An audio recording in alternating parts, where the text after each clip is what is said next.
நீங்க எவ்வளவு நேரம் ஜெபிக்கிறீங்க, எவ்வளவு நேரம் நீங்க ஜெபித்துக் கொண்டே இருக்கிறீங்க. நல்லது நல்லது.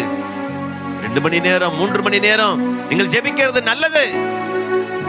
ஜெபிக்கிற போது நம்முடைய விண்ணப்பங்களை மாத்திரம் தான் கடவுளுக்கு தெரியப்படுத்துறோம். நம்மளுடைய தேவைகளை தான் கர்த்தருக்கு தெரியப்படுத்துறோம். ஆனால் என்றைக்காவது அவர் பேசுறத நீங்க கேட்கறதுக்கு நேரம் ஒதுக்கி இருக்கீங்களா? அவர் பேசுறத கேட்கறதுக்கு நீங்க ஆயத்தமா இருந்திருக்கிறீங்களா?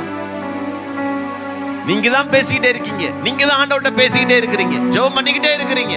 2 மணி நேரம் 3 மணி நேரம் 5 மணி நேரம், ஏன் 6 மணி நேரம் 7 மணி நேரம் 8 மணி நேரம் கூட ஜெபம் பண்ணுவீங்க. ஆண்டவர் உங்களோடு பேசுறதுக்கு எத்தனை மணி நேரம் ஒதுக்கி இருக்கீங்க? அவர் உங்களோடு பேச வேண்டுமானால், அவர் உங்களுக்கு ஆலோசனை தர வேண்டுமானால் நிச்சயமாக நீங்கள் காத்திருக்க வேண்டியது அவசியம். காத்திருக்க வேண்டியது அவசியம். ஆண்டவரே நீங்க பேசுங்கப்பா, நாங்க கேட்கிறோம். ஆண்டவரே நீங்க பேசுங்க, நான் கேட்கிறேன் என்று சொல்லணும். எத்தனை பேர் நீங்க சொல்ல முடியும்? நான் எப்படி ஆண்டவருடைய வார்த்தையை கேட்பேன், எப்படி ஆண்டவர் என் கூட பேசுவார்? நீங்க என்ன சந்தேகப்பட்டு கொண்டிருக்கிறீங்களா? ஆண்டவர் சமூகத்துல முதலாவது முழங்கால் படிட்டு கர்த்தரோட சமூகத்துல விண்ணப்பம் பண்ணுங்க.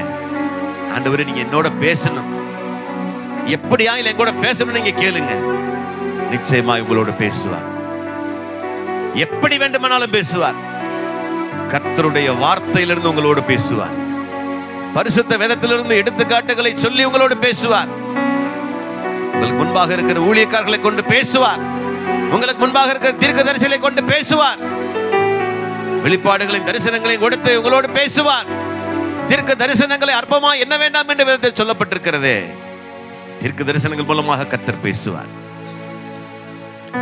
இப்போ ஒப்பு கொடுப்பீங்களா? ஆண்டவர் இவ்வளவு நாள் நாங்களா பேசிக்கிட்டே இருந்துட்டோம் போல இருக்கு, இப்ப நீங்க பேச இடம் கொடுக்கிற ஆண்டவரே, நீங்க என்னோட பேசுங்க, நீங்க கேளுங்க.